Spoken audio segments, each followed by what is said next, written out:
Welcome to MiConvert. In this tutorial, I will show you how to convert BREP files to AMF format, completely free and online. Open your browser and search for BREP to AMF MiConvert.com. Click on the first result to go straight to the converter.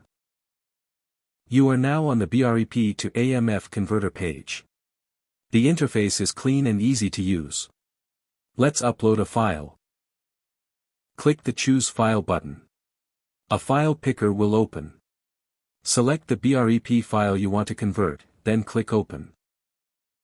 Your file is loaded and ready. You can see the file name, size, and destination format. Click Convert now to start the conversion. The conversion is in progress. You can see the progress bar moving. This usually takes just a few seconds. Done. Your file has been successfully converted.